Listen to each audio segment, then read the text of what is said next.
This is Boadu TV. Truth and integrity.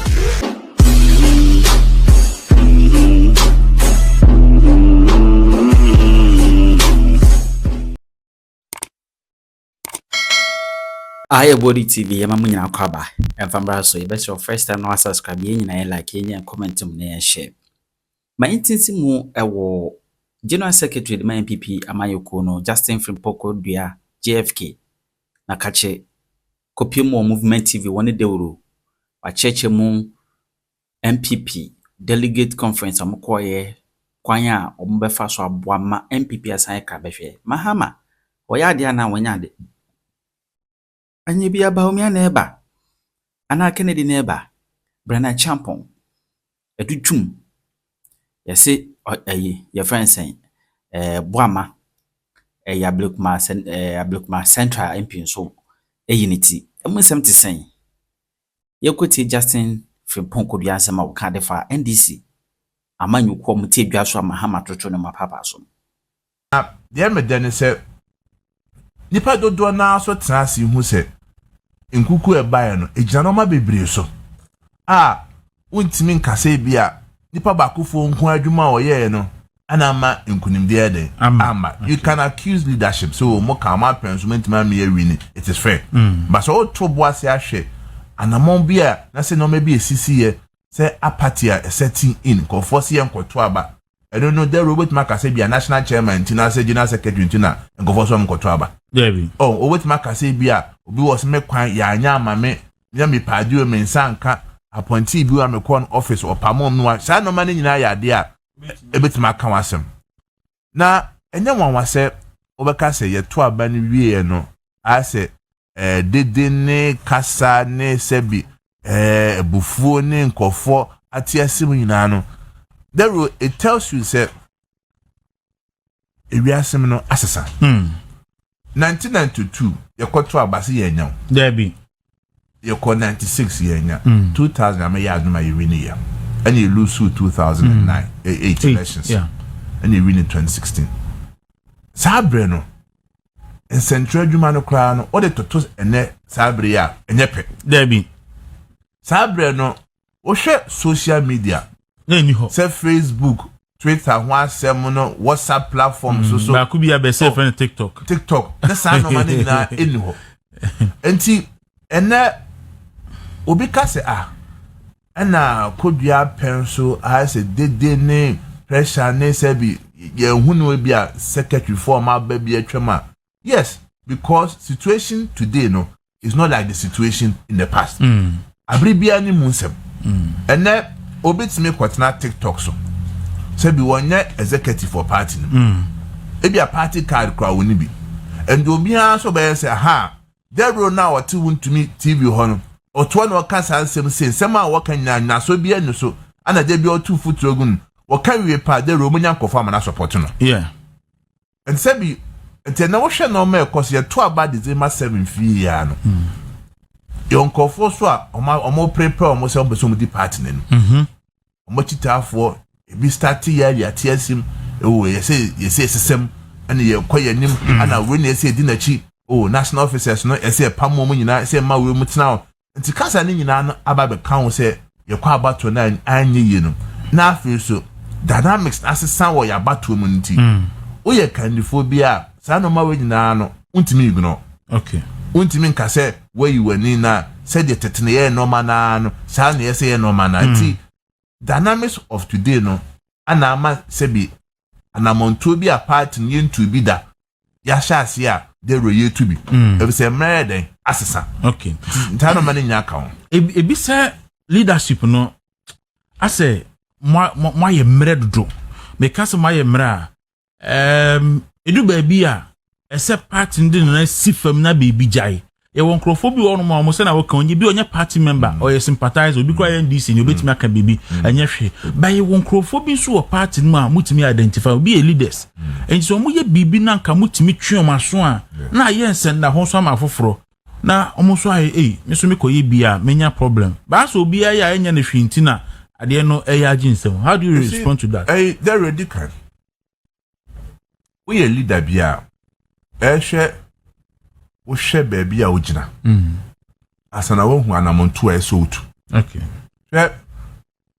wo ye leader ene kwa se wo ye irrational ene kwa se bonikas baby emotional intelligence eso wo ye measured ewo decision bi a obeteki and the mood of the party to say it's all about presidential primaries and then side discipline sema Kenyan dodo na center around presidential primaries say asumesi gina obinti echi we ejina asumesi echi and to say empo wo ka asem na otu anamon bia say ye papa say nye papa the papa baby ogina no and obe assess aka say dero asema o kan die o ka edetia minipa o ti ase a tosu biem political party management and to say want to me radio or want to me movement TV abeka say bia nipa ba akodia enti on na adwuma no oba na oye bibia mapamo amayoku entisa amayoku no nipa no obeka kyen so wo twena so wo pamo no nipa foforo abeka kyos party e nipa dodo na eye wo sori na mo pamo nkrofo de roti bi mitipa so obeka so ana mo pamo nkrofo free party no ana se party no ehia normal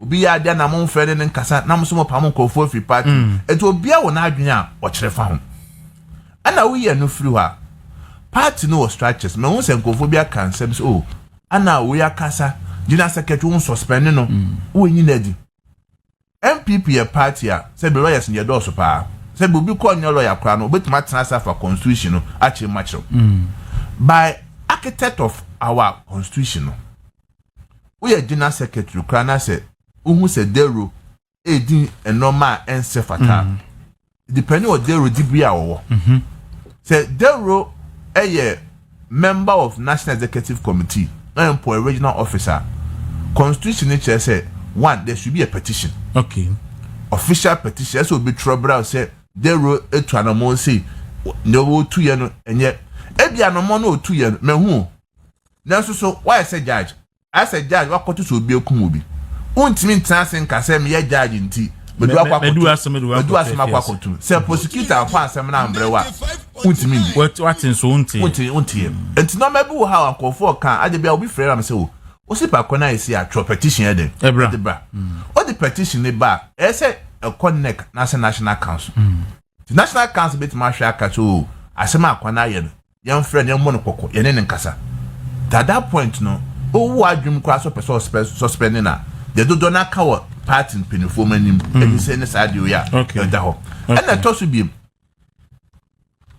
at the frontier party na ni abre say SE presidential primaries ni free on term ne say and okwa catch say dero me twwaso why you see e china dero be ka say that sebre so koka say oso wan ka ho asem oh god nso akoka asem say won ka ho asem and today now also ya front one hwe ya as a leader you attempt to address issue no you may make more mess be ho so na problem ni was say ye kai say dede ne ko so amoma kwan a yes and until say mo refer Honorable Sarah Agyapong Edema Disciplinary Committee. Yes. And we issue caution statement say if it a nekono. Yes.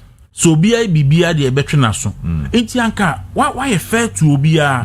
Enti after Agyapong no na be expect say so be bibi mu dia na ese mutimi twena so. You won call for a reform Mama Disciplinary Committee. And the Disciplinary Committee in international. Aha. So mo ye mo hwehwe mo ye mo adwuma.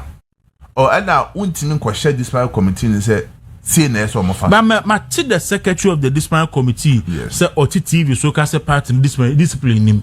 And I'm like, how can the secretary to the disciplinary committee of the party at least ya refer nipa miensa ye nyina nim abo apapo abronye adwasa for the amount won frɛ wo mo enkomasem and you on TV and radio saying say party in discipline him and why never discipline my party him at least one observation so on the kawa so one say and even this my committee cry say omo count the secretary cry the ekotira baby a wo kan and he said adwuma ne ba enye ba akofo adwuma there say ye nyina no an sorry anyi adwuma na ekoye say oh ye de eyi abetu anim e bi asem say muntimi nkan we ya say it makes the work a bit also difficult enti na say bia obi a say ye refer no nkoy na say obi a say ye kanasem ye nkanasem. And I can tell you say there will partner take several steps ebia radio sun ye mekan or mu hu say atwe obi asunti ye nkofo bebre o motu anamon bia ebia bi kran National Council of Elders from because people are trust no we are jarefo we are mapeniwe yes on no kwatena kwakasa because nipa ho adwuma no they ready but e do baby na you to anamon say do kan a structures ya ebia di dwuma bi a show mo nsa say mo na mo hwe entu sa no mo nyina no omo nya so eso so boa na obi atimi ye ne de say be ya asema wo ka no ebetimi wi ni because me ka we there be we be for say bi a wa boy power ha because say at every point in time be be chichim e ba sa na nkrofo bi adwen mo say e Kodua say o Kodua ye week o Kodua so ntimi manage party no o ntimi nye but any part of do saying the be hu say you refer issue my disciplinary committee and but per the constitution no you refer issue more how many weeks how many months to resolve the issue e be 21 days e be 21 days yes the level say appeal be mama but what transia o case within 21 days na so oka unless or request for extension of time so 3 cases are modern disciplinary committee no omo I report back to Moana yes you know omakasa okay our issue just send a reminder so that more say issue ABC no eso mo hwe no mo the recommendation here then every party this are no man nyina no rest with the disciplinary committee reminder so there more mo be hu adwuma me be ka ha say me hu conference said ye no I'm not expecting say party no after conference e be bu nani aguni ma bi su biem and I'm not expecting party members to say on be ma wadwuma ye den as general secretary because ebi empany for pa just ye so wahwa na Kodua even ya ka se Kodua nye aya o feel say o na hu say o party empany for sa as that so wahwa see dero me yo bia me panic ana obetimi akama some betimi edimata betimi asuma fidie but so far as me ye focus no I don't get distracted easily hwe a season you season a woman say them children say yonkofo a omugina ni pebi obeso mutu franka ma party no the omo ye nyina no is to project their candidate and they say what the bibi ba say yentu anamon bi say a o hwe se ebeboa nipa na na say mwa nipa obu o sheda etu tokrom asama wakanum to give favor from maybe at the rank and file of the party. So me form and a year juma. And a typical example ya Blikumano. Yes, me ba ho. And your uncle for be so ha. Sabi position artist so kwa pay you flow. Yeah. And to be bia no. Also find fault in it. What you say? Yes. And to say we ye general secretary party penny. Now one she na ka say there will be make a be too much na one shot there before by say okwa attacking popcorn you end up embarrassing yourself. A typical example how can ye Agyapong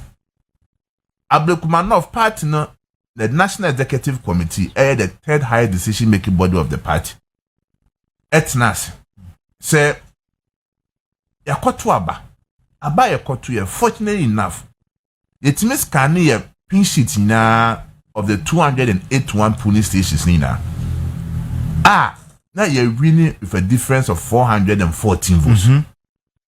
Electoral Commission to trust some NDC for no more nyina empochi no mutimi ya mane ka 3 polling stations and no back and forth you are down paria pencil call my police me share me nsana ki ewie Agyapong ana wanye ana you right you no so abetena so a onso wanye se adwuma no mo electoral commission meetings ekwo nyina mo gitu mo say aka 3 polling station ekwata parliament enti ye ba one day pe ye ba meeting mo say there be ye koye rerun over 19 polling stations no the party ne ka say ene mo nya adwen if you say even in previous occasions cry and this forecast ye koye rerun no meeting ba statement am so ye ntu sheda ne sanko nhia biem adentina adaba ko osesa wa adwen so koye 19 polling stations no one can say young conside yen sambre bim but no you wadwen setting china be the party neck ko tena se share ka say there be esa electoral commission e twa no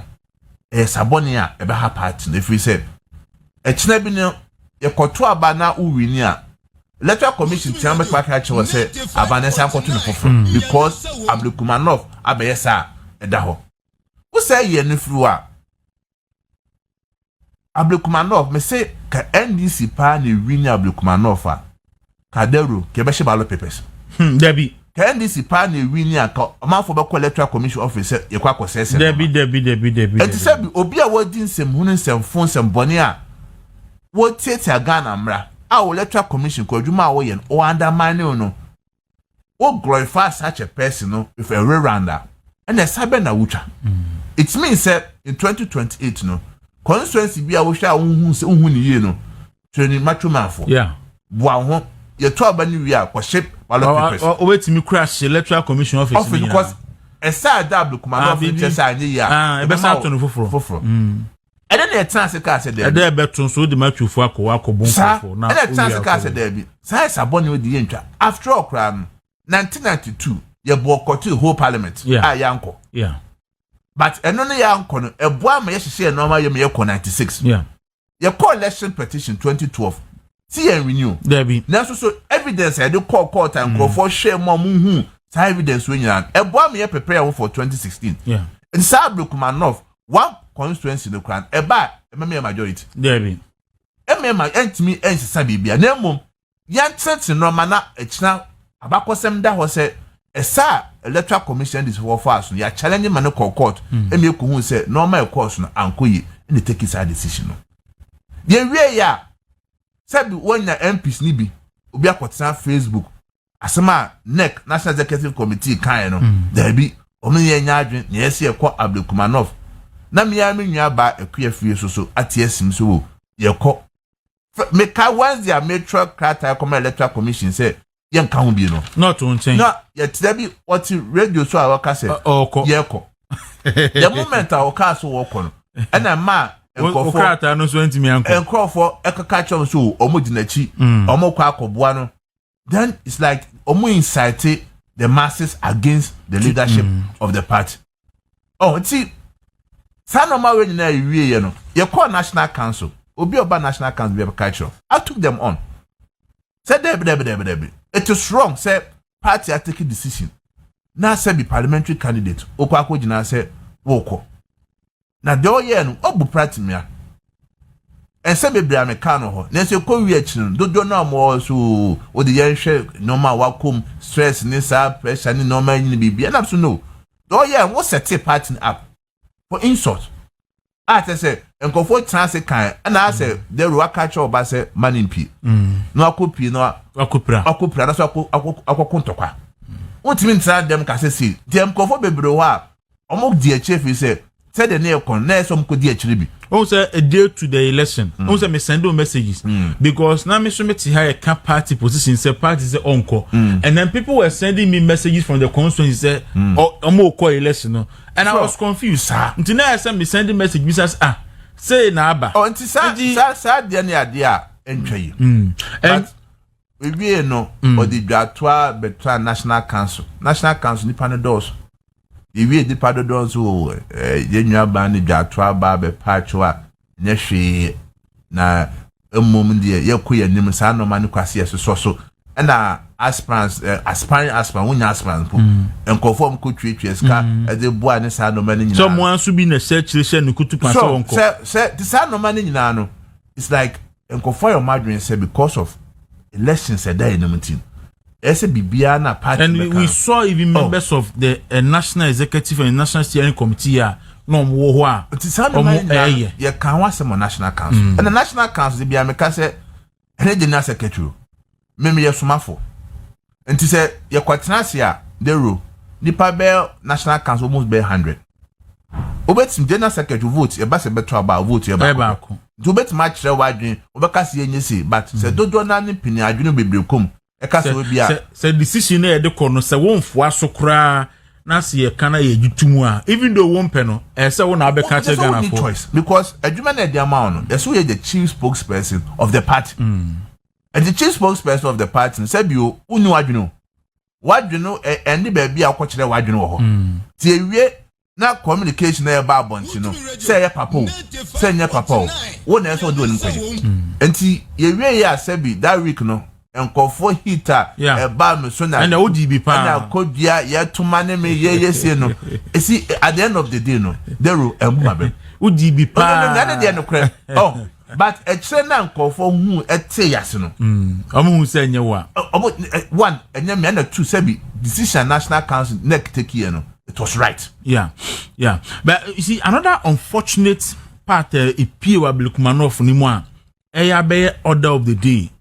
Say obi donate bibima part na need abeto abonten. And me kai say Daily Gist newspaper no publish say NPP call Ablikumanov with this amount. And how wonya amount no say donations are free. Aha ba nyina no kan nyina abomu na otudin. And na me bisa say since when na part no ye donation we are ye de to abonten. Officially me hu some aka hu bibia. Do you intend doing something about that, you know? You see, sir, e komo e course nyana ye kan wan some national council. Okay, about donations no. Okay. Say say be ferry new time. So say e be kwa ni partner bakosem. Say ukotwe ska boa party no. Na eda bontin. We so ma 100,000, we so ma 200 na akwa se competition. Na obi ehwe. Eska NDC for the call Abdulmanov. We my amount no. That be enim. Enda bontin. Say be omo aben mo kura resources a mo kwanya nda bontin. Sa ehwehwe ni mu ya aba party nim. Oh, ni nya de re ekoso be nyina ni nyina kowie premise ya. Ho asem ya. Enti na nkofo bi to e ka say prime minister ne de yen twinko akire ana ye nya abotre ana yen kwase ye koni sesi a ehye party ne ye dero say bi wo ye pani na otifi na de bia no sa normal say koso a solution na obenya e de me it's a party ni be say sa ebebo agu at least omokro omoka say yen twinko akire no Oma confirm your position, the reason why I say to abanentem. Not there imagine say you betina sa no ma we hun sa to be a next year, be November or December. Then e be so party. And sa no ma nya make say so we leader. Na situation me ba, eso you proactive. Eso mo dynamic. Na mo fe solution say be ya, the cost na so be trantem. Because there be a TCC no. And I pay obi so TikTok with my stop no. There be. So be kwata Facebook here with my stop no. Na so ya to abana wie na presidential primaries bia anywhere. The pakro na TikTok akoye dem. O campaign ama onipa wo winya na so olusu. There be. It's sad no man na ya there in response to the challenges what current situation and it's not national council ka say be ya asunje baba party nim. My team Macau e so betwa no. And January 31st. If a national council go munya akra, come be ko be in September or August. But your share constitution na say 6 months. 6 months no eba. And then they see January 31st. Say be ya, you bet na to the benya can before be the party nanim. Say ye the sad no mana. There na cost of platform be brave where team where ma coming in so betwa. After so you be boa my party communication akoso. Ene obi agitum say o ka NPP asema.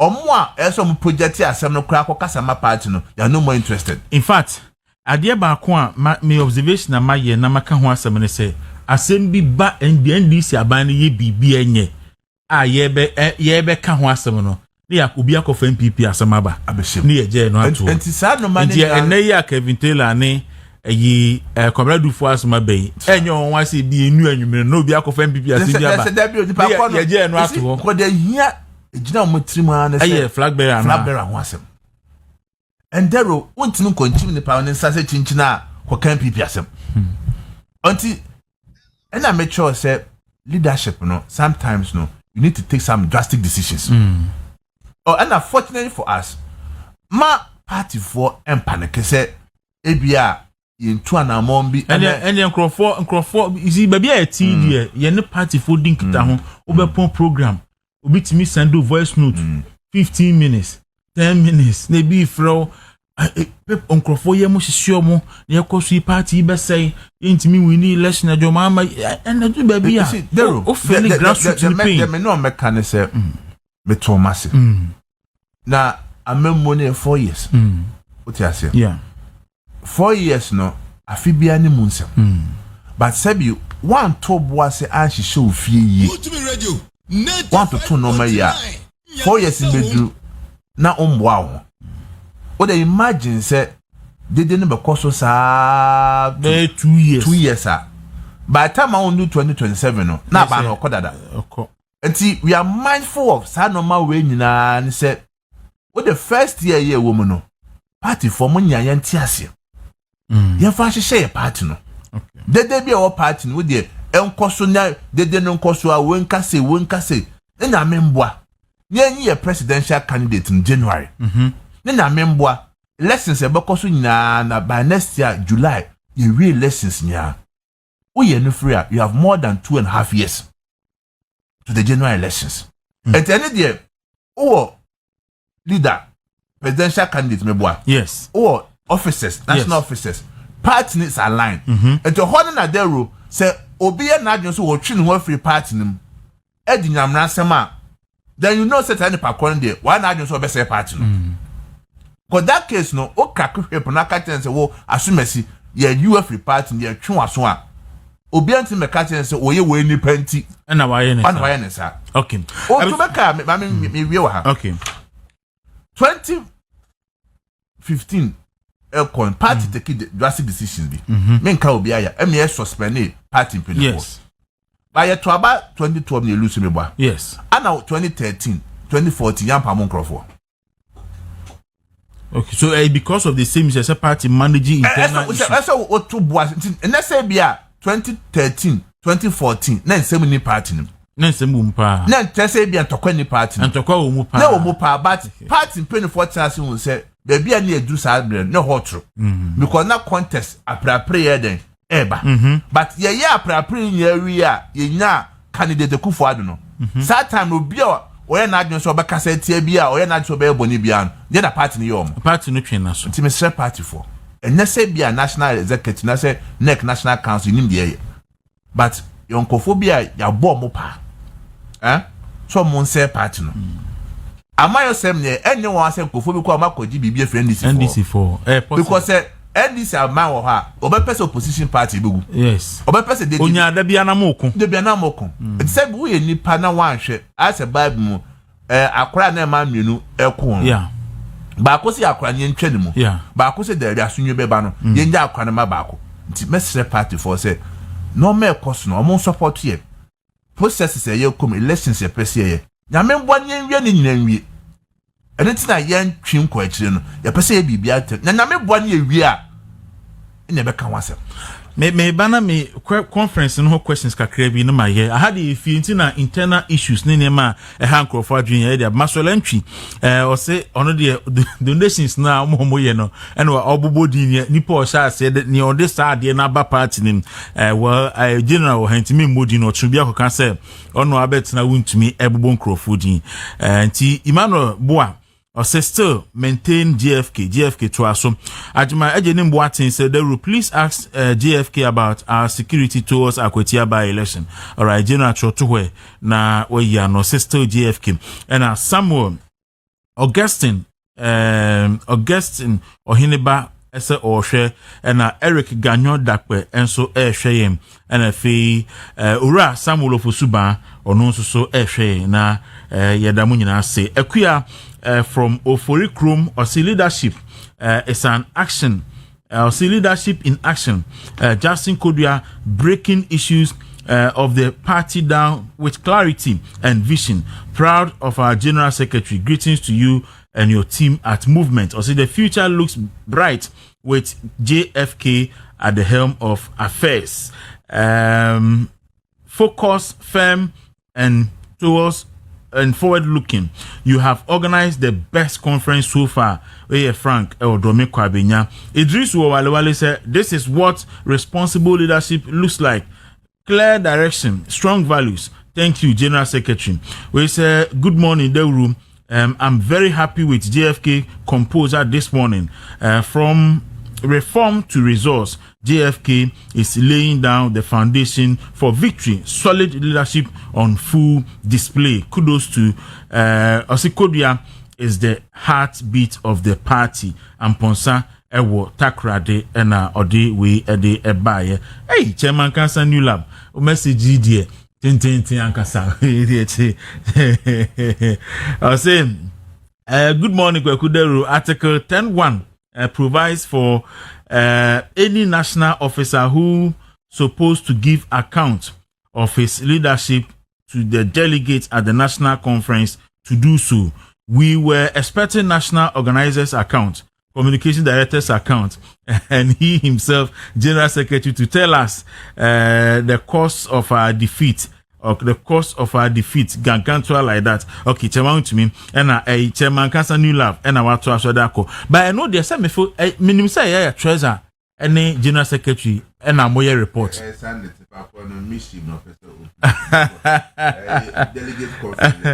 Yeah, I mean, say treasure ma report, na general secretary, so national chairman, so akasa. We need to continue it was for amendment. What you say? Okay, for amendment of the constitution, and no echo so specifically no, and no Amaosikweku asked JFK how national chairman is doing. Inti Elseusu, a communication officer, ewo Ebuakon of constituency, or no super whom senior national chairman hon etie. Samuel K. Ewa say constituency communication officers need deputies, so JFK must take it up. Also ask him about general security and what help. Also then okay, general security, and we want help in that side. Okay, I see. And we a big is small. Achim Enyinem or say watching and listening to you live from Achim Enyinem Etiwa West constituency. Or say please kindly ask him when will the party members get registered. I think that's what you want to say. Until your questions are obi to me at the so send your questions. Movement TV on Facebook, Movement TV on YouTube, or the buy back in the mom. Or say JFK, the general of generals. Kudos for the beautiful organization of the conference. His composure this morning is excellent. We are Christian Kweku Ata Sapon. Deputy Ashanti Regional Organizer. And or the about Udi Christian Sadakem, Percy be ye Pia Bontin, into Christian and pay, also baby will be anum. Yet Chelsea, please help me to congratulate each and patriot, I think was each and every one patriot who help in their diverse ways to bring our all important delegate conference to a peaceful and successful conclusion. May this mark the beginning of a rewarding spirit of energy, purpose, and unity among the great elephant family. And with hope, unity, and determination, the elephant shall return back to the Jubilee House come January 7, 2029. My regards to the indefatigable General Secretary, Justin Kodua Frimpong. JFK still maintain we ifi efia at the panchen and ode abba. Osram say, Bisani say na media cash and so Osram, who's on the back door count? Osram, good morning to you. Okay, so General, constitution no makwa amendment. Anna Modiaba. Before the no be can yes. Minji say piano about bambone ticket myself with my time. By Crawford adwin and you move adwin say ye caught into last election no man fa party na fa security serious. Say I know there near wabem meboa. Now wabem nti and now security me kaba bi asem so.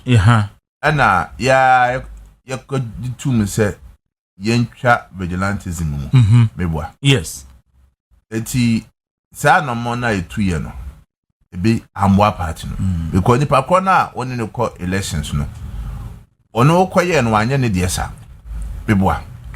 And at least anya hwe ko mo sa ba abem no mo to anamon bia memehu said de mo esu no mo ban tie.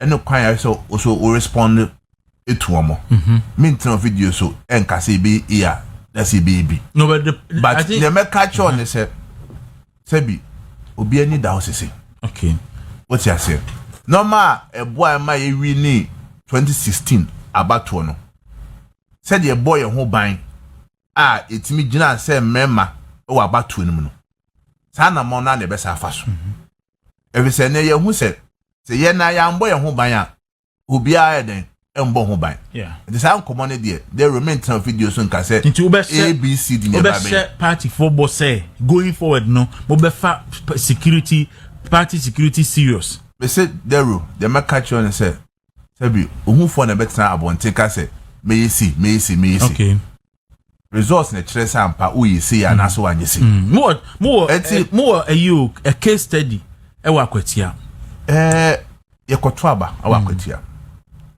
say ko chere ya adwene wa kwatia amanfo omote akwatia ene be chere omadwe na ye nyina ya sede se ye bebo ye nyina ho ban na abato na de akoso asundwem there was an yehwehwe ni be wi abato no o wi ni kra o lusu abon se bi obi ansisi obi anchinchim osa nti akwatia ne de party ne yebekọ yebebo an ho akwakotia elections no okay and we are no through asema na wo ka about motions course before so be call no or say a friend the King Hassan or say nimi so say mobema amnesty for party for my aso den na biribi ya twem aso ana nyina ye nkoma matwa to ameka wase okay all right there mama sha say free planning committee no irajo se osu one na pamfo me bom abaso tima ye setie ene kwamo faso yo madwuma na sika ho aden pa na sika sem ho aden me kasa no me acknowledge nkofo bebre omoboae but unse ma first ke bia ansha any percentage obi atwa sane ye part no at least minjin ni se ese metra monte kase asumasi na twies ka kase ana we twies kase de ye ne se that day no me bo omampani dada omampani ba die chi ira Bawumia abaso se programs ye nyina no omo contribution e boy me bo na abaso esa bo ira akompre ko Agyapong eso abaso wo ho e bo ira Bryan Acheampong abaso wo ho e bo ira Dutum abaso e wo ho esa se omo emo de boy support omo de ma party no and a party near them, it's me yes, our conference we. But as a leader, you don't expect say, I better say, I can say which we are see. At the mere fact, cross the reliable model can show say, Omuye BB at the bois party no. Tebe set it out for no. Omunja sa de na de biano yansem ne da bonting. NDC for yes I do we. And then ya say, you make us NDC for crying na ye ni mu ni ye. And yes, man. And yes, soon your ban no say NPP party. They be an answer to abonti all because of say be hwehwe any nipa de percent I think say e bi nya adwin bi say enipa bi a say o me na me bo party no ka me na me tua bibia enti no sa na tie de and si a me so me hia pani pa ba ko bi a me bo ne din acho offer o ka kire me say ono so ne resources o de ba no a o de boa party no o say even 2024 elections say ye na 5 nipa support party nipa say wan kan ho a na say nipa ko be en kan okre but on kan da mo bi ente but so tese nkrofo de support om de ma party no da bia tutu party ni tiri ho a na odi ya so sa na tie de bedu ba bi a omo so will have to come out for people to know say see dero ni na ka ona ye de party school na ba patriotic institute enkofo bebre a ese emom ko school ni bi na mo NPP yabakwam asem omo NPP yabakwasem ase na mo NPP ye fapim de gina ma party no na mo hu enkofo penifo a ma twem a makwa ase bibi ni tiasefo asase so modern bo ma party no because me MP ni honorable Dambutwi me onu bi din komo se edu ba bi a obi edi sika bakra no a or say a map party in Penifo who said this kind of bad. I didn't hear party. Or say your control bit me the bus, be you know I say, or free general. I want the bus standing but you will be who say me. 92. And look quite the new opposition. Near Mba Bermuda. There were in Penifo or Majapadia. Or more dying or more tongue.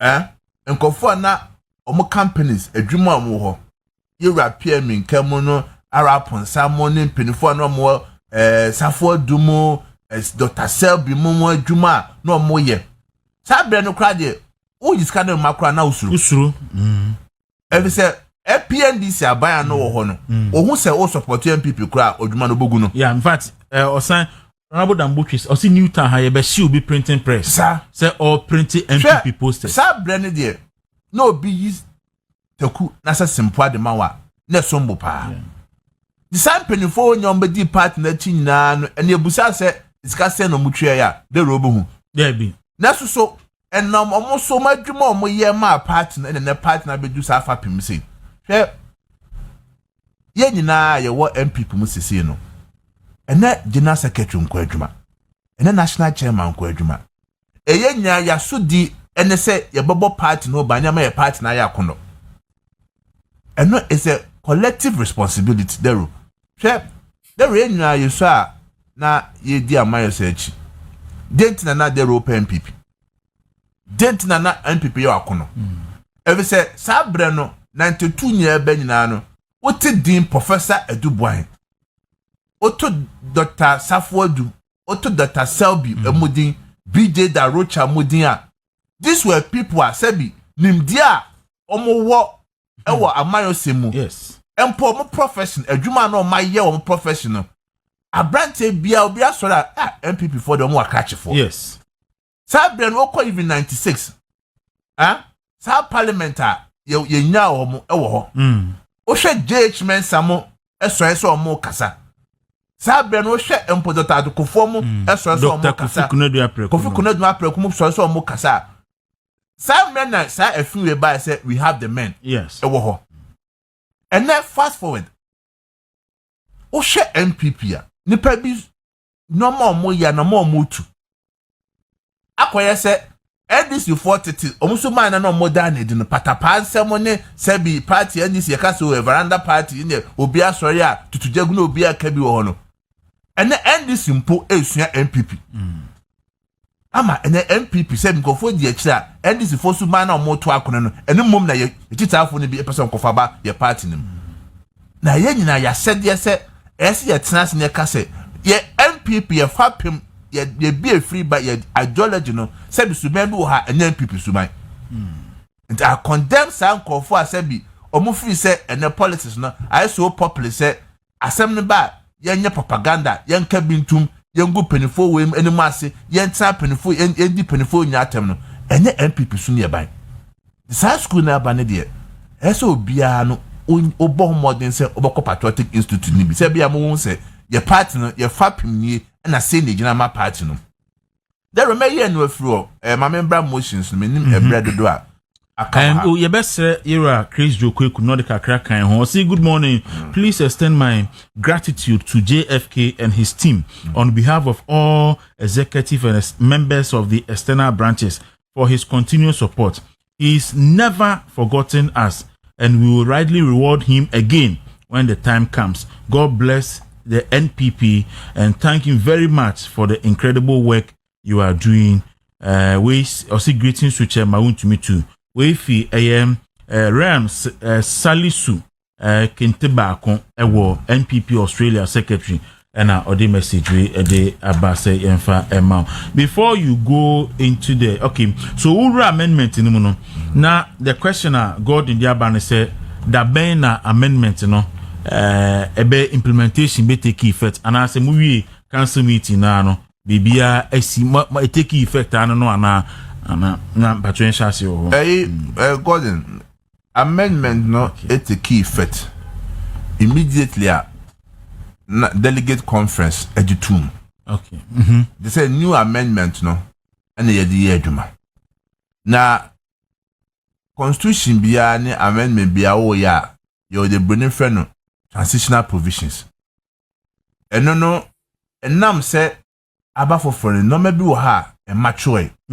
Nti untimi implement CC. Okay. Decide that no Mekai said Real Frank Davis or can 56 motions in the no or can motions on transition provisions. Okay. And then they say National Council adhere to say January 31st. Yanto presidential primaries. And now say expansion wo electoral college no. And then you say former constituency officers in to be, former members of parliament in to be, yes, former parliamentary candidates in to be, former MMDCs in to be, former ministers are more card bearing members, and deputy ministers are more card bearing members of NPP and to be. Sanko for there, there wrote Yanko Tom Swaba. Okay. Omo there, you woman that meboa. And after so, current executives or most na ehono. Former MPs need no. A homo can say former MPs and former MPs or card bearing members. Who say MP, be MP, the MPP. I will give the claim I'm a former MP. But no, joining NDC. So do what there be. Does not mean say one kind because specifically Moye say ministers no should be card bearing members. I said ministers there.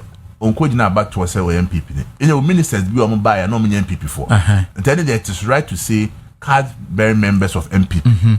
Former ministers. Okay. And untimi ka say okwo shemra no aka say emra na wo hye no wo target individuals. Okay. Elections be and rules and regulations e come eboa. Okay. Yeah. And your forfeiture of membership. Okay. Your nkofo bi wa ko independent. One free party and akọ join NDC. Untimi ka say automatically onye member of the party. Onye member of the party be na ko to abani bi. All right. It is transitional provisions no e kan wasem. Okay. And current executives no omo tenure of office from polling station ever started from March. What you say? Okay. Na regional twaso na national twaso. Enti enam say ye to aba January 31st no. Untimi tranketi omo tenure of office. Say me time so yen. Untimi ka say utwem. Na national conference e need to me so be say. Say me time so yen. Me tenure of office there I said 4 years. 4 years. Na say be man pedi ma amate so. No aka so a provision in 4 years what is about 2 years. And ebi say anka na conference the highest decision making body no and pass resolution say omoda mu nyina ase because of senia bibia sinti amosemo to flag bearer and ntem no bibi so asinti na mu nyina amosemo kuma di conference no enteki sa chaotic decision no because koya you create more problems. Okay. So it comes back to the dynamic I said maybe any munsem any decision so take. At the Croatia National Council, me no mo ya adwene say ye to aba no presidential ne first. And so crown ya ba started from polling station akosho.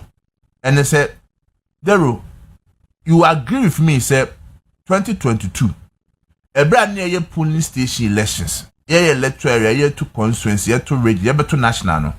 Sa bre na presidential primaries be any obi adwene. Yes.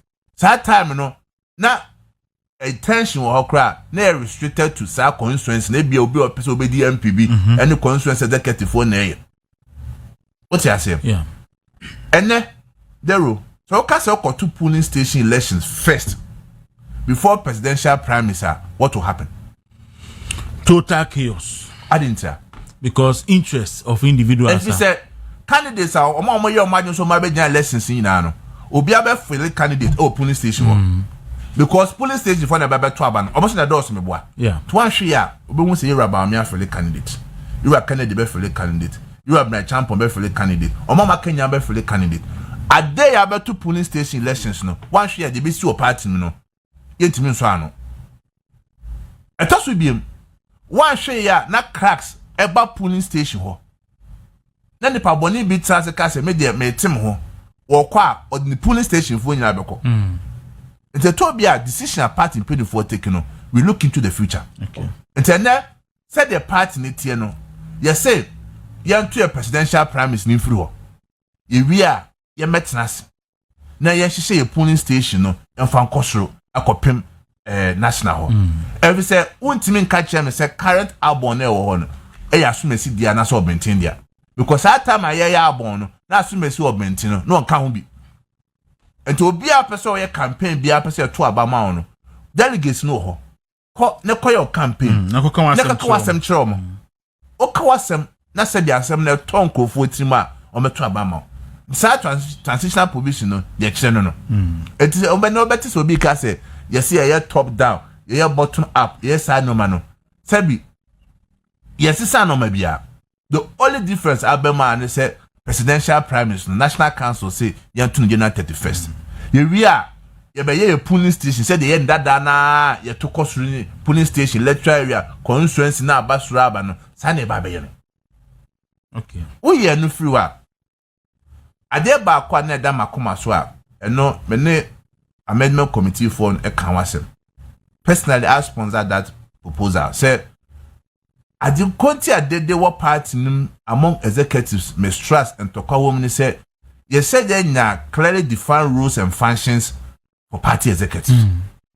And to say baby wa chairman and the first vice second vice and the first vice organizer ni youth organizer woman organizer assistant secretary wesu weji obi adwuma wesu obi eji adwuma nti you defining your function constitutional but in the wisdom of amendment committee form omojitum say ya de papa okay na mum wo de question constitution na intimi nkan because afuna beto bo ase aka say electoral area coordinator adwuma so yi no about ya expansion crowd work constituency executive people be 21 afuna beto bo ase aka say 21 no obi adwuma we wa sa ba region sa ni pass 21 muso adwuma as na saba national into omoni ya adwen say yen fa sa rules and regulations are party constitution kan wasem say edu baby na your constitution no kra no maybe wo ha yan capture party no betimi the rules and regulations aba na party na hwe ayo ho adwuma eno say article 18 was say there may be separate rules and regulations for the party to supplement the provisions of this constitution. These rules and regulations may provide guidelines for the operation of parties at all levels.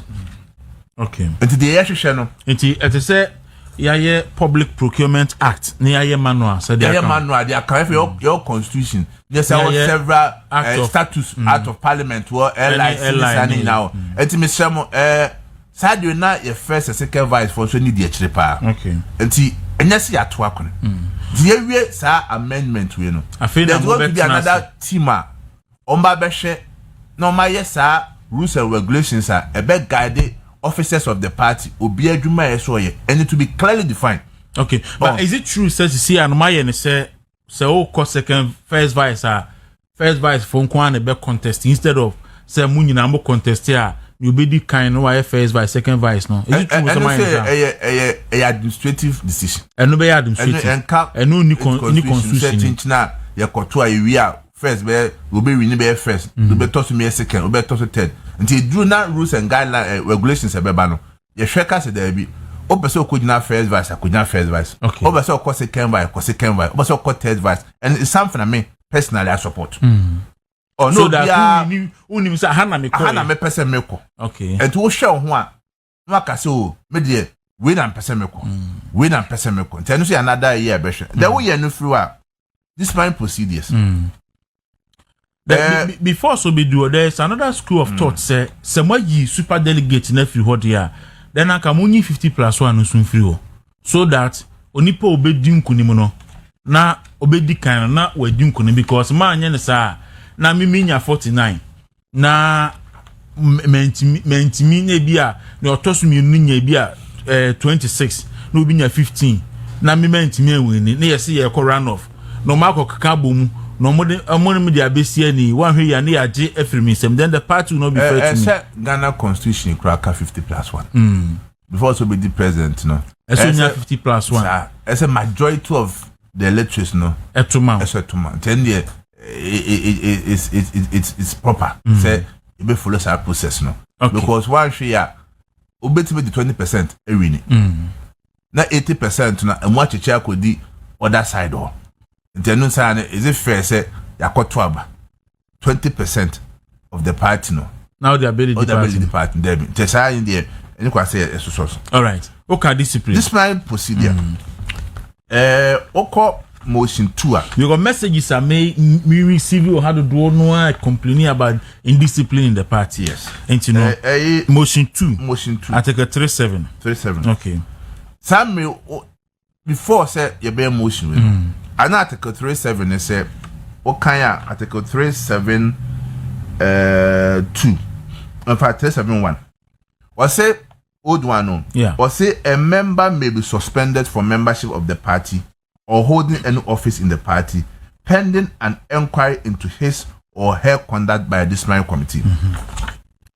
Now yeah can say party not trans you say constituency be rely on so closely at the train call for since ya ebia ni pakono kwa onye bone bia na ebi kura ni pakono na sem no kwa no okwa obedibem ye onkofo a ya suspend omo a disciplinary committee entrance enkan wasem ebi 6 months ebi 3 months ebi 4 months eno tia party mra because party mra no kra say before say obe suspend obi no eso o trauma ni pakono say idero say na why enti ma suspend no me do ma disciplinary committee enti you say enkonfo ebi abuse no it's this time around motion 2 the air can say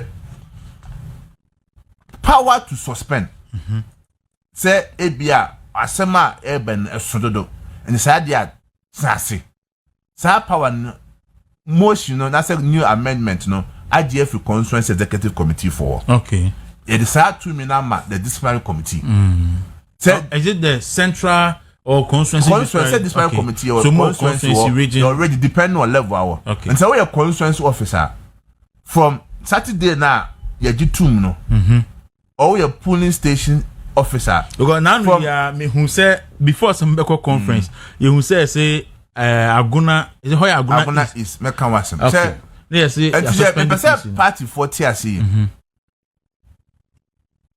Muntie party executive name editor for Mutime. From Saturday, your GSA motions were 2 minutes. Constituency executive committee, any 2 minutes say, Ombe suspend will be, and Sana, ebi a disciplinary committee, crab abiti. Okay. They say no, say, ye besi a true being since a disciplinary committee minimum. And the word 2 minutes say, they wrote, what's some no Kodua they are born a sondodo. And tisade a the tracing. Yen can was some new okay. And Sana you who say you suspend no permanently and I say it be a wasem no ye jaw. Okay. If it's a small maker, the rule meaning the maker. Okay. Ye kwa presidential promise enche. Yen pese a better say and you suspend a Kodua, you suspend the Dasibre, you suspend the rule ewa all because of our presidential promise. Say the way I want to be. Say be I want to be. NPP mafia sem na yados. Internet obi a party ni be a team kabiano. The decision to even suspend you whilst we case ye kan wasem no disciplinary committee. So party ni ma kwan say you betimi a suspend wa bra ye kan wasem so na determine wasem. Eno wo ho. But the procedure no say na me wo ho mi work constituency. Yes. Say me polling station executive na say omo my bibi no person mo suspend me a. Wo so omo nye den. Say disciplinary committee na wo party no. Say party no di can refer me to disciplinary committee no. Yeah, the me call disciplinary committee. Not disciplinary committee na catch us call you the board no dey eso. Nti bi atwe ho. Okay. Na yendi wasem ni wi o mekas o Kodua da born enya ade bi ehu bia nti ye kaya sem nya wi a na bia be suspend wa na say ye suspend okay sa de be say party 40 nti constituency chairman ni secretary ni organizer nti mi hia nka say ya suspend okay eno ya nya akogya to mo aso agi tu mo a delegate conference or delegate conference or okay and so, two what you know so at least there's a disciplinary committee in Transia a court and can be say so we determine primary first answer answer no more recommended suspension okay what you say aha nti ene ya dia wo then secondly obi ko for busam say nti ye ko elections no mo ya suspend no mo no omo fit etisek and I'm saying suspension you move 2 forms. you were suspension you suspending for even before their case was heard and san kwa na be able to mase that 379 na wo first no and no e wo ho e bra na mra na ye adwuma and it's too good sabe na mra na ma ho kwan okay caveat e wo ho na say party form sente ni say obi a ya suspend no pending disciplinary committee there party constitution is clear say who suspending pakona eso kache no and immediately you must refer the person to the disciplinary committee. Disciplinary committee no 21 days say ometima tena say akan wasem e bi kwa 14 depending on the level say constituency rating say disciplinary committee no antena say no man kan wasem now for 1 month 2 months the pakona appear before disciplinary committee a suspension yashegu. Okay, but you say should be me say article 371 e kan wasem say before say we suspend obi say o communicate man pa kro no say the rule constituency executive committee yakohia ya gya tum say why you twanamon bi enye party ne de nti atwe asensen ya side akoma disciplinary committee so omo hwehwe sa asem no so we nipa o kasa group we na party na suspend no see the command disciplinary committee na sa 21 days 14 days depending on level no etwem do 1 month 2 months 3 months na disciplinary committee in frel en kan wasem bua ya sa suspension no enya adwuma so automatically no o kan madwan ko honorable Sarah Agyapong so it means honorable Sarah Agyapong have no issue to answer again. Say any case no more. Omo take decision every. I can response on river. Okay. Omo take decision. Say different between say what appear no man can wasem. Okay. Or appear. Say be seen no say anka on appear before the disciplinary committee there. It means that there is no case. Any adwuma. What you say? And na two. You wa enkrofo a oma go through processing. O suspend you omo. O do ma disciplinary committee. Ama disciplinary committee no I take decision. Atcho maso. And then I go through the mill. Court a dear seminar then. Every year, fancy court a dear seminar. Such a person, National Council, the directive member. Okay. So now, yeah, before question National Council, the directive member no, and no air chopper, and the medical and the constituency for. Say the same, ye na ya kwaba. Anye ye, ni pado do ama obeka party no. Nto mo nhwe nipa bi wo ha ebia o suspend no kra no onu no ho ebi kra di petition aba be pa cho se anama me tu de robi amantu ni ye ti constituency for no mo nhwe na omo a ma suspend no mo go through process no de mo betimi aye no esrem mo mpadi mi mo grant amnesty kra e ma sankofo ni bi ansa kwa na bia National Council e the former directive aba se na ye kwa kokon e ko ka fa ho. There was a way in everywhere. I did about quite a saka motions no manage home pano. Article 10 standing committees of the party. And then Osha standing committees the akeka home. The communication committee account. Yes. The policy affairs account. Yes, the security and intelligence committee. As account. Ninya ba be boa party because these are all reports from Ira Makuku Mojumo mo ye no any implementation say yehye normal year for 2028 because be kaya in 2024 dey ba ko a na mo de boa chipa ye communication. Yes, of course NDC propaganda say na no hye no any response no amafo be free say ankoyi and so lessons apart na so nyina ye ko nyina no say we need to have a communication affairs committee. Okay. Apart from communication officers or more, there should be a committee or manage a party communication. And then you say you koto abankwa na to campaign communication team. So this one, the communication director he be elected or no?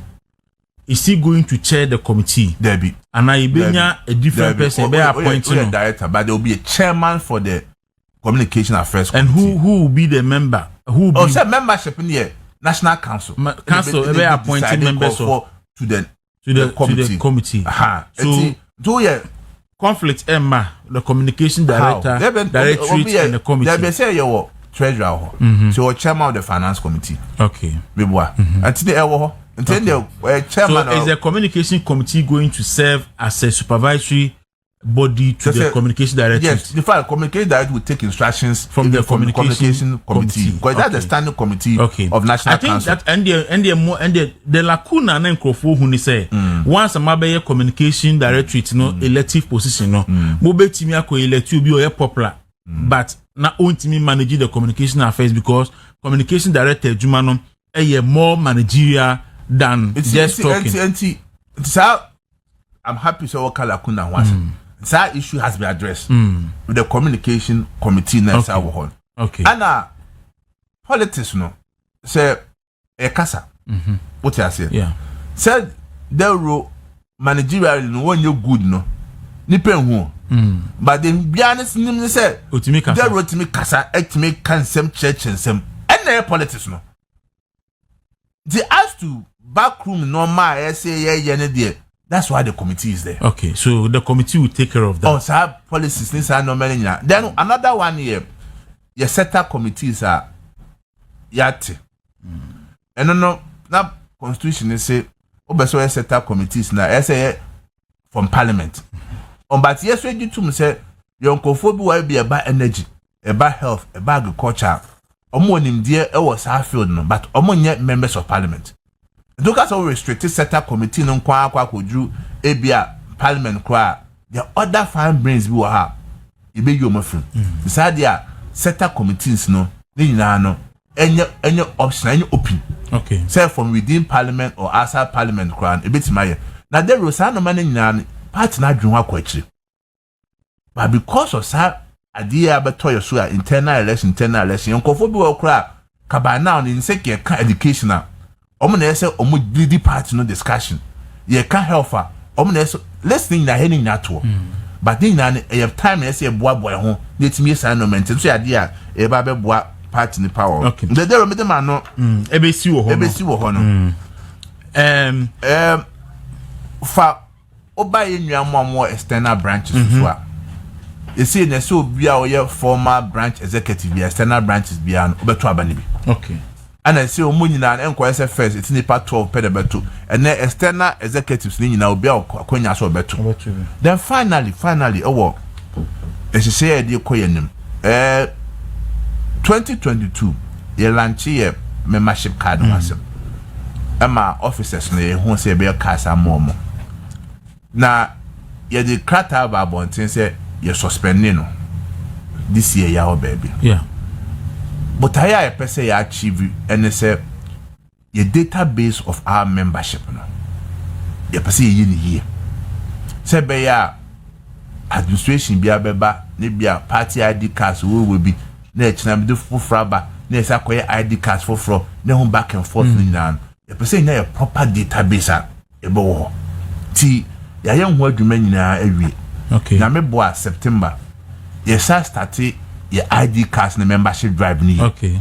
Na iye ni nyina awie a afuna dues ho asem ebeba ye pa kwan ya befa so a ebetua dues ni sa no man because me so obi send a message say se see ya nkrofo ye donation ni e dey boy kuti e dey kwan be na party ni befa so resist kan no ade ahwe ne ho na on depending on nkrofo se ni nyina na ya de a ya to okay ntima obi nye se bia ye yi enye free ID cards ho and the host na one vote no so beba sa and sa preparations we nyina ya de a the room make catch us in penifin the air I should ni na to a okay so September na starting year ya na ye kasi ye tue do sa o share committee amendment committee recommendation am dey by almost say by towards 2028 no I say you do one man one vote and one sem but there another rule we a member what you do sa obi an say for the last 3 years 4 years yet me check here etimi hu ni nyina so what you do say be boa metimi finally adeti na moyi president feast hearing committee so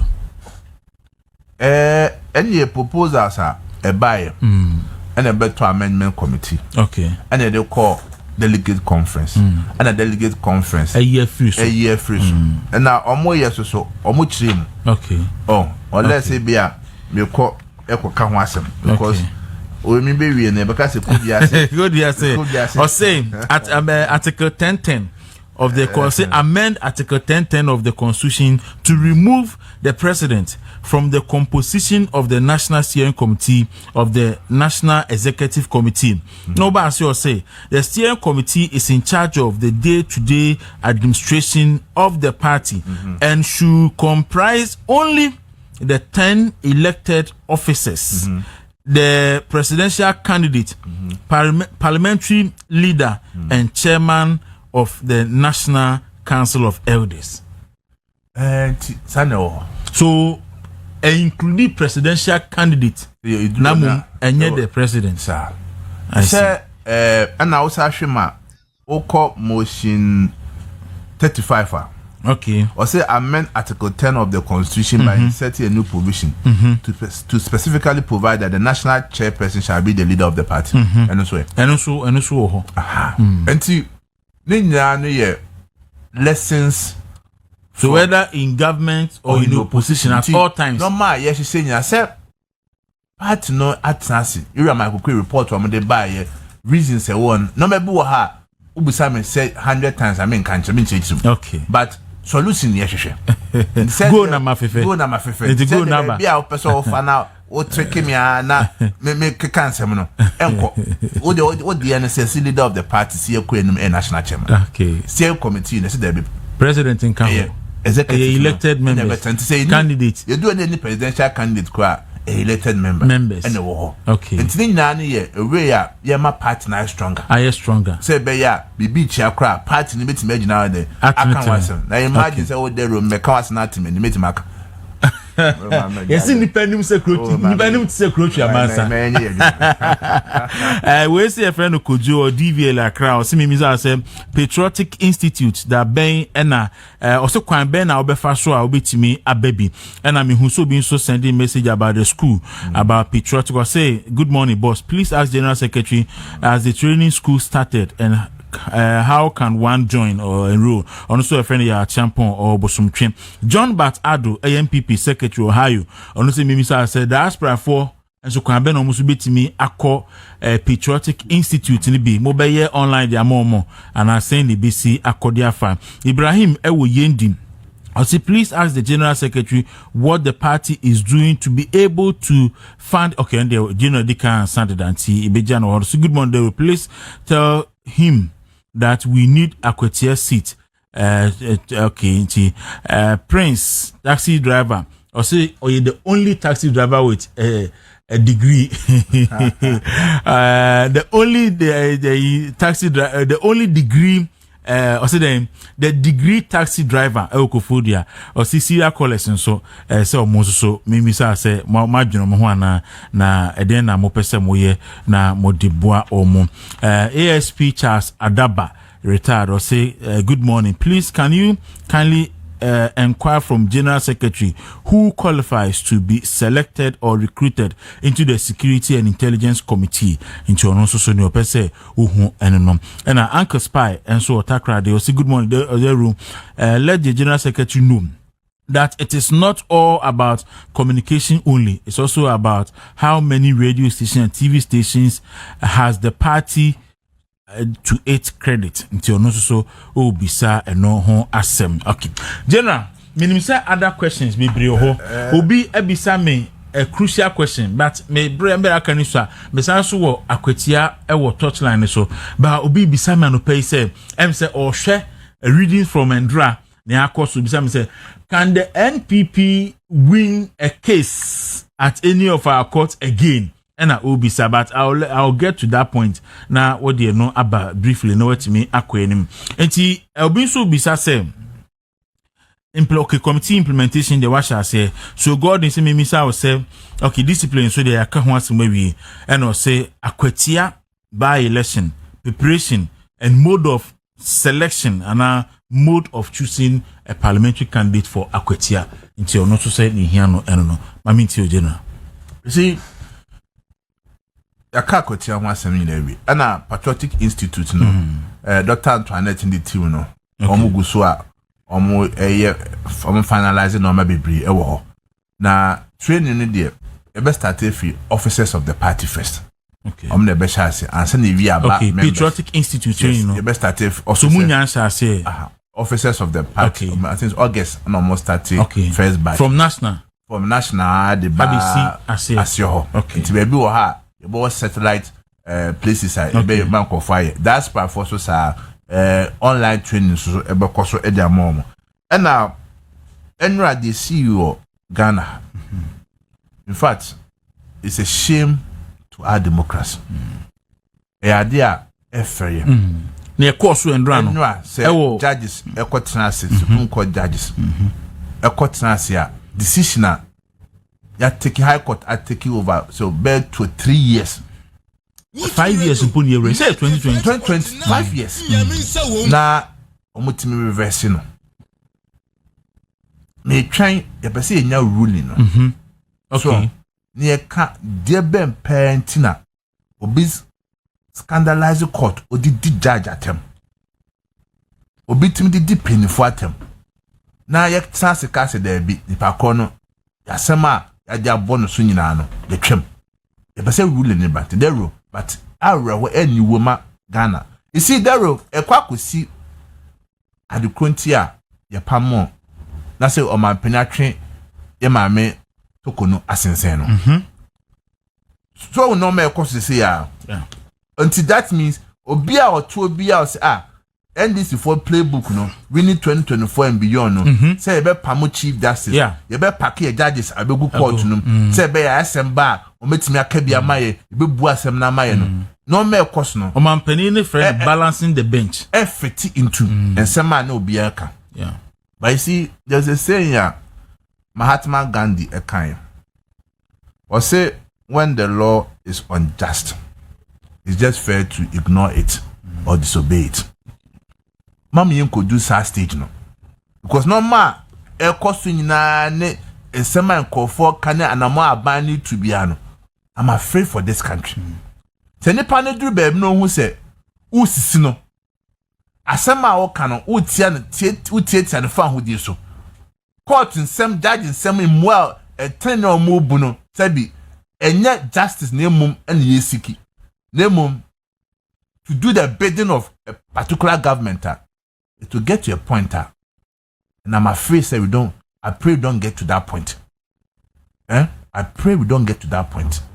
They already then the mefa akonya osim ne kasa bewe mesre party for the Ghana for hwehwe free NPP for and say omohu sampa say bi mfonso bi kwa ye wa abam no ye nu ye hu ya twe ye hu afiri ho omo te koda ya say bi omo ka say omo nto aba no omo hu say say the NPP for to tom no mayi nkaboma ba party nim asundwe aba party nim dero ene pe na NPP aka ente no o pese obetu franka ema party no a ka hu say bi won so nsen party no won bro ensen party no unim nindie ensen party no o pese obe national officer so pese ye chairman no general secretary so din yo ti assess o pe wumpo there's a leadership there na say Bryan beduru su na baka so bia bedi party nanim no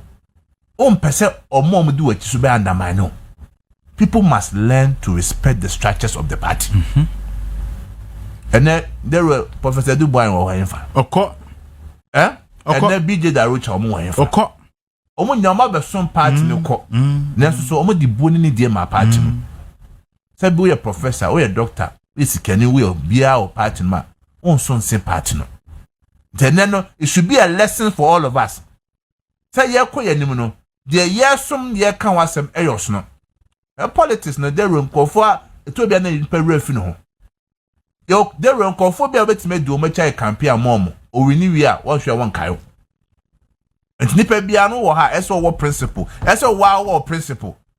Ese there wo aso nya principle ka say the nipa ko ne kan enye ene say bia am supporting nti ade na na mo wo to be say party nti me de me mfa ho me di na chinti o ya ade na enya na me di akiri. People should be principled. People must begin to speak the truth, look into the eyes of others and tell them, say, Unya doyen, enye. And they teach the party. At me, my can't there say presidential prime minister Ebe Kosono. men you know suspicion and then mistrust and comfort my mammy. But what I can say is that I'll be fair, I'll be firm and transparent. There are natural crowd with my time could ya. But my time. But there you agree with me, say we run one of the best parliamentary prime minister party now, the General Secretary. What did they do, baby? Debbie. But maybe see, but I want to so me quite me so a cram we want to say there are people and next who disqualify or more say party unity but more you call let's be me if you are so disqualify now, how do you disqualify the person? I said rule near fair. But the men pray and my dero and send baby in cassette and now say me person me nipa win to my disqualify and you move uncle. You move uncle. What I say? And the trust will be a quiet fast to your album. I chance you share album say be ya obi ntimi for nipa bia unqualified in be shame na obi ntimi kwa no maybe a stand party no be the same thing for presidential. And I can assure obi a why na admin say obegina party na name no say album a ye de beto aba for the presidential primaries January 31st no it will be a transparent album a obi ntimi kwa machination bia wo enka say makoyi obi dia film e de obi ni ba kwakoshim anya hwe kra de dero say they dey to 2023 no.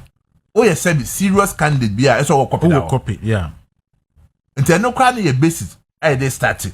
And send the Bible show if said your mom wu kra or my free more money ho ebe ho asem near you and film. Okay. And sakwana kakra the Bible account no the account. And you can assure everybody say they hear me as General Secretary and say whether I will continue or not continue say there will be a stronger party as structures where year duma. Say better by January 31st.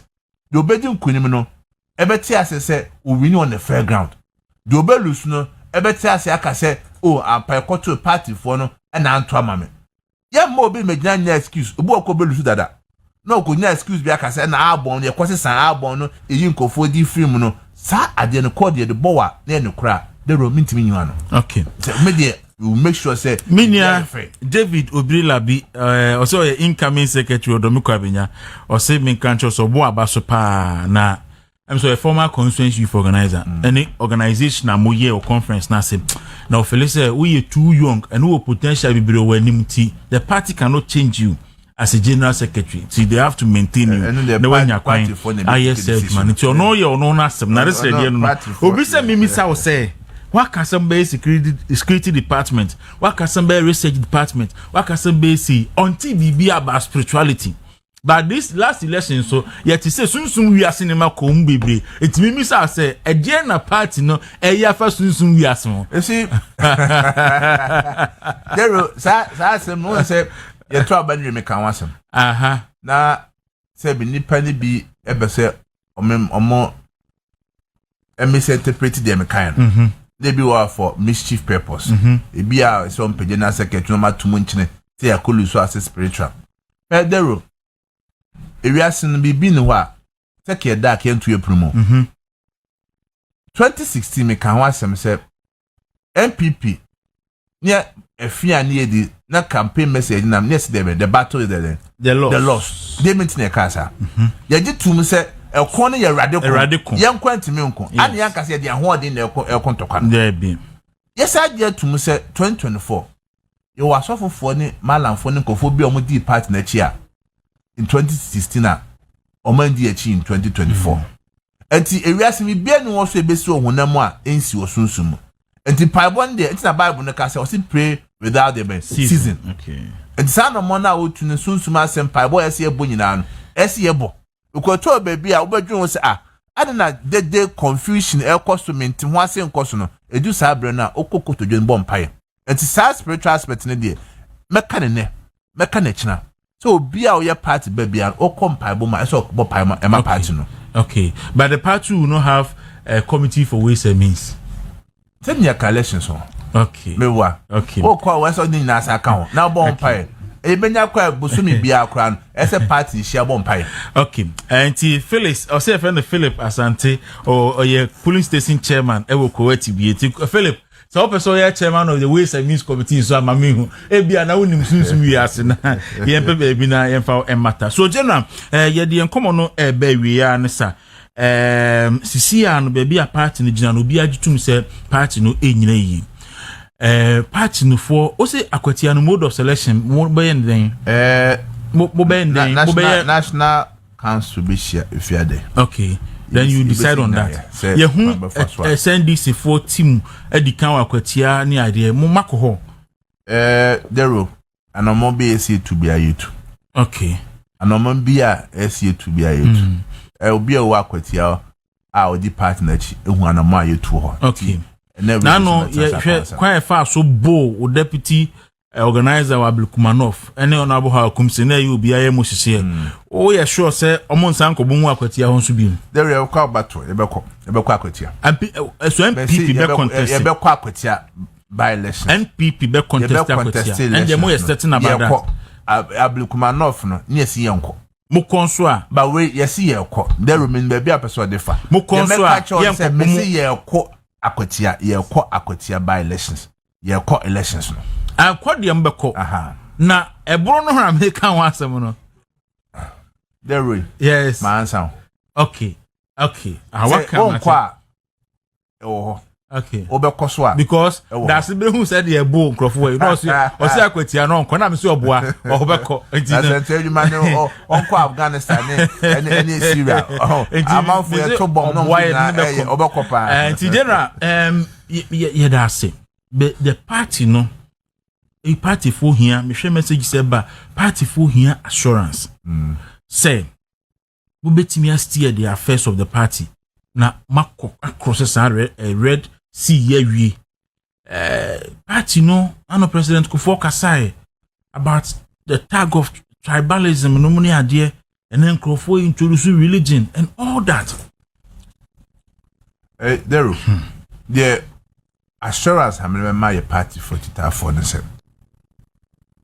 anoma NEC National Council leadership of the party no ye tu no ye dream 2028 about one na can assure them say the mabufu ba yan comfort die and ntinkofo ankoto aba party address sa issues ni nyina ye totu ye no ma no na omunya gidi wo the national party nim na processes ya shasi ya amendment ya wie expansion aba ya ko yanim ya beto presidential primaries no ya beto region ya beto national be sa no manyina dero ya be say share ofidia okay ye sa no man nyina wie a party form be hu the clear direction be bia a party ni yako some media meto bi ase sabi akonya bia no ho a prepare aba ho adede no sabi ebi kura nkasa twitwire den emba mu yi nanso so woye ni nyina wie na wo si ohene wie a asundwie den eba the mesre party for say mo obi akoma entu say bia party na gu na party na say ni bibia wo ho normal ye kono e brand say na aduru enti na ye bibia ntentama firi ho okay na me boa na wie a ye share de be ba ye communication ho asem ene enkwan e be fa so e be campaign ho asem ye strategy de be ko nyina no enkwan e be fa so a imi be select a candidate for parliamentary candidate for 2028 elections ni sa no mani nyina ne ye share ya e da e man nyina but at least you credit has said decision I take no January 31st no aye nentem ye be wi e benya more than 2 years to do reconciliation e benya more than 2 years be ese yoko sunsuma asema woka anoma ese etu omo ese komo na so omo ese a chopa komo omo ese didibe mu komo omo amatiada reconciliation ese ye any aban no kwa be fa so e be take ndisi aban no a records the NPP ye ya wababetu no matro ka aban ye galamse hu asema wo ye LGBTQ hu asema ekoso D11 hu asema ekoso national cathedral hu issues ekoso omo a court bone omo di bone a ya twa omaso na ndisi fo ja we can only prosecute this agenda when you have a united force Samuel okokana ko ese ya there wo twiko nifa no na obi twiko benkum nti di nya be hyehyɛ nyina ye start ya obohu ja ye de beto aban so finally Prof Q said see also say na ye allied with NPP ni nyina as NPP who have been mu na see also nyina call dead and quiet and I feel the former neutrals they take you over and who said no more appointment so we hon so no or twa agina so say oya mo hwe ho nso na mo factor ho nso so into ye be koso bia nti general ye da se anope wo bai but say command ye tie for them say measure boss at